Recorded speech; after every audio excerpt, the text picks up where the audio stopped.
অবশেষে উদ্ধার করা হলো ৩ বছরের চেতনাকে। ৭০০ ফুট বোরওয়েল থেকে ১০ দিন পর উদ্ধার জীবিত অবস্থায়। নজর খুদের স্বাস্থ্যের উপর। জাল পাসপোর্ট কাণ্ডে নদিয়া থেকে ধৃত ব্যক্তি ধৃত বাংলাদেশি বলেই সন্দেহ, মিলেছে ইটালি যোগ।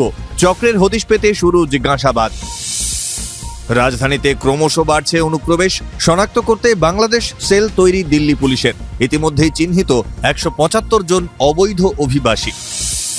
কৃষক বিক্ষোভের ক্ষতে প্রলেপ দেওয়ার চেষ্টা, নতুন বছরে একাধিক বড় ঘোষণা কেন্দ্রের। বড় সিদ্ধান্ত ফসল বীমা ও সারের ভর্তুকি নিয়েও।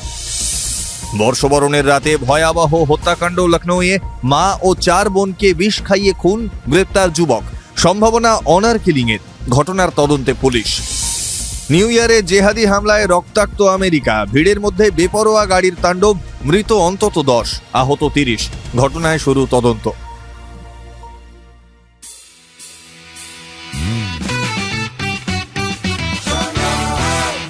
আপনি শুনছেন সংবাদ প্রতিদিন শোনো। নমস্কার, আসছি বিস্তারিত খবরে। অবশেষে ৭০০ ফুট গভীর বোরওয়েল থেকে উদ্ধার করা হলো ৩ বছরের চেতনাকে। বুধবার তাকে জীবিত অবস্থাতেই উদ্ধার করা সম্ভব হয়েছে।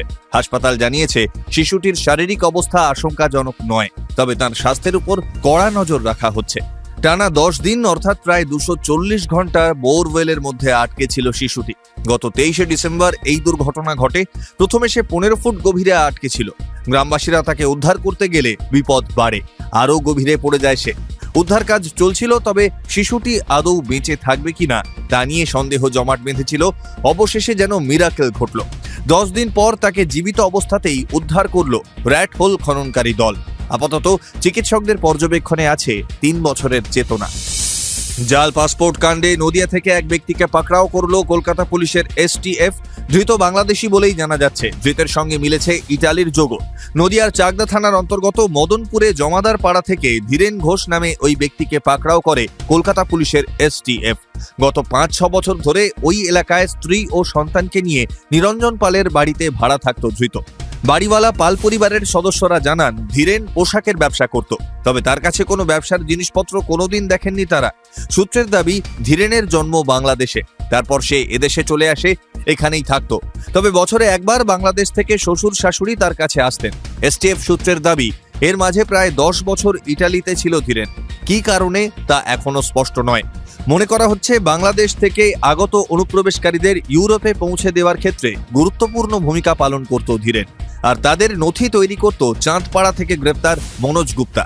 ট্রাভেল এজেন্সির আড়ালে চলত এই কীর্তি। এই মনোজকে জেরা করেই ধীরেনের হদিশ মিলেছে। মঙ্গলবার রাতে গোপন সূত্রের খবর পেয়ে এসটিএফ এর টিম তাকে গ্রেপ্তার করে। চক্রের বাকিদের হদিশ পেতে ধৃতকে হেফাজতে নিয়ে তাকে জিজ্ঞাসাবাদ শুরু করেছে তদন্তকারীরা। বাংলাদেশের বর্তমান পরিস্থিতিতে ক্রমশ বাড়ছে ভারতে অনুপ্রবেশের আশঙ্কা। আর এই পরিস্থিতিতে দিল্লি পুলিশ নতুন করে ফিরিয়ে আনলো বাংলাদেশ সেল। ২ দশক আগে দিল্লির প্রতিটি পুলিশ জেলায় এই ধরনের সেল তৈরি করা হয়েছিল, যার প্রাথমিক লক্ষ্যই ছিল দিল্লিতে বাংলাদেশি অনুপ্রবেশকারী শনাক্ত করা। এতদিন পর ফের সেই সেলকে জাগিয়ে তোলা হয়েছে। বর্তমান পরিস্থিতিতে দিল্লির মতো মহারাষ্ট্রেও একাধিক অবৈধ বাংলাদেশি অভিবাসী ধরা পড়েছে। তাদের কাছেও জাল নথি মিলেছে বলে খবর। এই পরিস্থিতিতে দিল্লিতে অবৈধ অভিবাসী নিয়ে সম্প্রতি একটি নির্দেশিকা জারি করে দিল্লির লেফটেন্যান্ট গভর্নরের সচিবালয়। এরপর বাংলাদেশিদের খুঁজে বের করতে স্থানীয় থানাগুলির পুলিশ কর্মী এবং অন্য আধিকারিকদের নিয়ে একটি বিশেষ দল গঠন করা হয়েছে। এই সেলের কাজ হলো যেসব অঞ্চলে অনুপ্রবেশকারী থাকার সম্ভাবনা, সেখানে গিয়ে সাধারণ মানুষের সঙ্গে মেশা। আপাতত এই সেলের সদস্যরা দিল্লির বিভিন্ন অঞ্চলে রীতিমতো মিশে গিয়ে তাদের কাজ করে চলেছেন বলেই খবর। এখনো পর্যন্ত দিল্লিতে প্রায় ১৭৫ জন বাংলাদেশিকে অবৈধ অভিবাসী সন্দেহে চিহ্নিত করেছে পুলিশ। তাদেরকেও ওপারে ফেরানোর চেষ্টা করা হবে বলেও জানা গিয়েছে। কৃষকদের মন পেতে নতুন বছরের শুরুতেই একাধিক বড় সিদ্ধান্ত কেন্দ্রীয় মন্ত্রিসভার। এখনো পাঞ্জাব এবং হরিয়ানার কৃষকদের একটা বড় অংশ আন্দোলনরত। দীর্ঘদিন ধরে পাঞ্জাবে অনশনে কৃষক নেতা দাল্লেওয়াল। কৃষকদের সেই ক্ষোভের আঁচ পাঞ্জাব ঘেঁষা দিল্লির বিধানসভা কেন্দ্রগুলিতেও পড়তে পারে। এই পরিস্থিতিতে কৃষক বিক্ষোভের ক্ষোভের ক্ষতে প্রলেপ দিতে একাধিক বড় ঘোষণা করল কেন্দ্রীয় মন্ত্রিসভা। বুধবার কেন্দ্রীয় মন্ত্রিসভার বৈঠকে প্রধানমন্ত্রী ফসল বীমা যোজনায় বরাদ্দ এক ধাক্কায় অনেকটা বাড়ানোর সিদ্ধান্ত নেওয়া হয়েছে। কেন্দ্রীয় তথ্য প্রযুক্তি মন্ত্রী ও রেলমন্ত্রী অশ্বিনী বৈষ্ণব জানিয়েছেন, ফসল বীমা যোজনের জন্য বরাদ্দ করা হলো ৬৯,৫১৫ কোটি টাকা। প্রযুক্তিগত আধুনিকীকরণের জন্য ৮০০ কোটি টাকার তহবিল গঠন করার সিদ্ধান্তও নিয়েছে মন্ত্রিসভা। সেই সঙ্গে কৃষকদের অতি প্রয়োজনীয় সারের ৫০ কেজির বস্তার দাম ১৩৫০ টাকা বেঁধে দিল কেন্দ্র। বর্তমানে খোলা বাজারে ওই সারের ৫০ কেজি বস্তার দাম ৩,০০০-এরও বেশি। কৃষকদের সহযোগিতা করার জন্যই অতিরিক্ত টাকা বহন করবে সরকার। এজন্যই ৩,৮৫০ কোটি টাকা সরকারের তরফে ভর্তুকি দেওয়া হবে। সব মিলিয়ে কৃষকদের বিক্ষোভের ক্ষতে প্রলেপ দিতেই এবার উদ্যোগী হলো মোদী সরকার। বর্ষবরণের রাতে ভয়াবহ হত্যাকাণ্ড লখনৌতে ৪ বোন ও মাকে হোটেলে খুন করার অভিযোগ উঠল এক যুবকের বিরুদ্ধে। পুলিশ সূত্রে খবর, গতকাল রাতে মা বোনেদের সঙ্গে হোটেলে ছিল অরশদ নামের ওই অভিযুক্ত যুবক।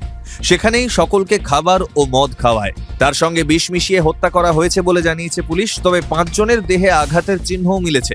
মা বোনেদের খুন করার পর হোটেলেই ছিল অরশদ। পুলিশ জানিয়েছে, আজ সকালে ঘরে গিয়ে মৃতদেহগুলি দেখতে পান হোটেলের সাফাই কর্মীরা।